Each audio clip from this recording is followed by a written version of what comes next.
Some trials over the past year touched this chamber very personally. With us tonight is one of the toughest people ever to serve in this House.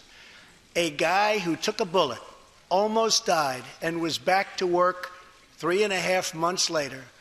The legend from Louisiana, Congressman Steve Scalise.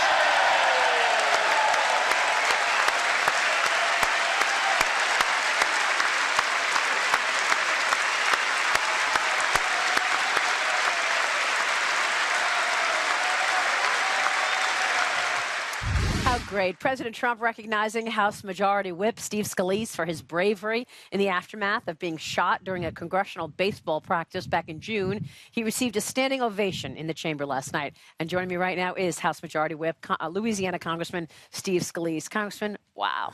Thank you so much for joining us. You are an amazing man, by the way. You really are. Thank you. It was just what a touching tribute by the president. And look, Maria, I've gotten to see that side of him literally since hours after I was shot. President Trump and Melania went to the hospital and consoled my wife when I was fighting for my life. And he would just randomly call me from the hospital to say, how are you doing, Steve? Just checking on me. And most people don't get to see that side of him. The mainstream media doesn't want to show that side of him. But that's how he is. He's a genuinely warm person. And what a nice gesture for him to say that. It was beautiful. It was obviously incredibly well-deserved. I was expecting it because you are like Superman to have come back to work so soon after that horrific situation. Well, you're fighting for your life for 3.5 months. And, after a while you start wanting to get out of the hospital, but you want to get back to the things you love. And, my kids were there with me a lot, so I got to see them. But I really wanted to get back to work. And I was able to get back to work. So God's been good to me. And it's just fun to be a part of what we're doing right now to get this country back on track. This is a rare opportunity in the country's history. Not often do you get these kind of chances to turn a country around. And we were heading in the wrong direction. I mean, you've talked about this a lot. Every quarter for 8 years, less than 2% growth. And people just figured that's as good as it's going to be. I mean, America's declined. And we haven't. There was just a desire for somebody to turn it around, and President Trump came and did it. And look at how much economic opportunity there is for people all across the spectrum. The American dream is alive and well again. It is alive and well, and you see the numbers. We just got the ADP numbers out, 234,000 new jobs created in the month of January, which was better than expected. But employment, he said 2.4 million jobs created under his leadership over the last year. Yeah, and people sat down for that, and just the disgraceful nature of the way that Democrats didn't want to cheer for anything good happening in the country. I couldn't believe they didn't wake up. Because Trump might get credit for it. Well, we should all celebrate when the country's doing well, and the country wasn't doing well for a long time, and it is now. And it's really exciting to celebrate and to see the people that President Trump brought in his box with Melania. Just the stories about what's great about America. Yeah. What stood out to you? I mean, you gave the president's speech an A+, right? Oh, I did. So what stood out for you mostly? I was expecting the economic stuff because that's been obviously one of his best successes. I did too, yeah. The rollback in regulation and the jobs that we've seen. But what else did you? I thought the inspiring tone. Just the way he delivered the speech from start to finish. If you care about America's greatness, you were standing up, and I got a great workout last night, just popping up and down. You're up and down, right? Because there was so much to celebrate, in the way that the president was inspiring people. And he said, get back into the workforce. If you're somebody who was forgotten, the forgotten men and women are who really elected him president. And he said, I'm going to fight for you. And look at now what opportunities there are for people who are forgotten. And he encouraged people, if you gave up on the workforce, which millions of people did under Barack Obama. Yeah, well, look at the He said, it's time to come back. We want you to come and be a part of the American dream again.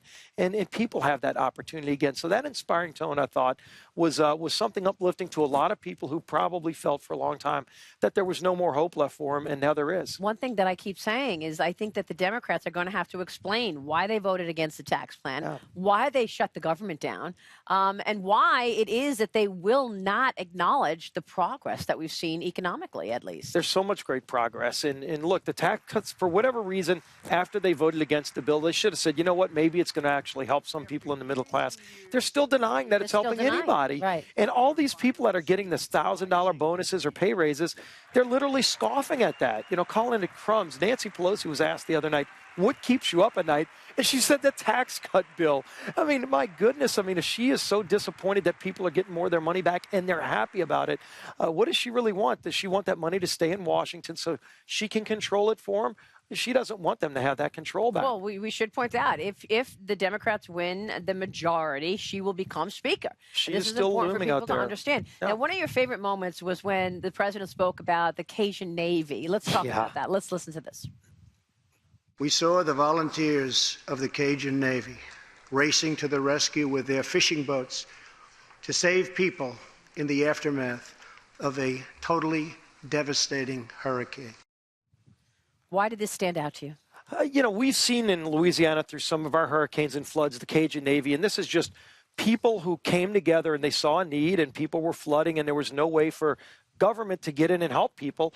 So they had their little flatbed boats or their bass boats, but mostly it was people that just said, you know what, I've got an ability to go and kind of deploy a boat of my own, and me and two of my buddies are going to go and help rescue people.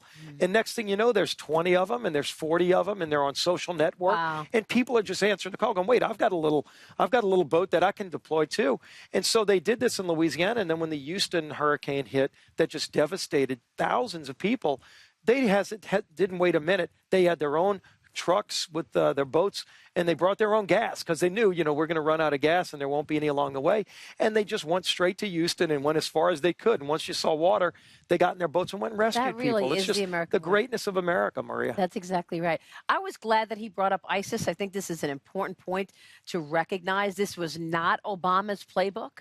The president took a different play, and he basically gave it to the generals and made the generals make decisions about ISIS, and now they are actually on the run. You know, and this is something that the president, again, doesn't get enough credit for, is his foreign policy successes. ISIS has been a tremendous success in how he has aggressively rooted them out. And it took criticism for this aggressive plan, and it's worked.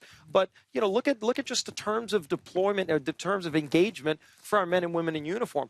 They were literally told to stand down in many situations, and yet they're out there training and they're out there in the battlefield. And you would hear from our men and women in uniform saying, you know, I'm out there in Afghanistan or somewhere else, and I can't actually do my job. Right. And President Trump said, we're going to take those crazy policies away and let you go do what you're trained to do. And it's having great success. And then the aggression towards North Korea and Iran, bullies around the world. When he said something that many presidents promised to do but never did, we're going to actually move the capital of Israel into Jerusalem, which is the nation's capital. That took courage. It took courage, and yet you saw the applause last night for that because there's tremendous support. And it actually helped a lot of other countries, friends of Israel, to finally say, you know, we need to do the same thing too. Yeah. And if we're ever going to get Middle East peace, you've got to take Jerusalem off the table as a trading bloc. And many Palestinians think they're going to get it as their capital. It's the capital of Israel. And we finally, I thought, saw in President Trump making a strong stand. Real quick, what's most important to you in terms of a DACA deal and immigration deal? Number one, you got to secure the border and fund the wall. But on the DACA side, to me, I think you ought to say, okay, we're going to give you a legal status. If you want to become an American citizen, you can get in line like anybody else. You won't be treated differently. You can't get ahead of anybody, but you can get in the line and you don't have to leave the country. That would be a big improvement over current policy. And then end chain migration and the lottery system. That would be, I think, a good deal. Congressman, it's great to see you. Maria, great to see Thank you you up so here much. in D.C. and great to be with you. Thank you. Congressman Steve Scalise.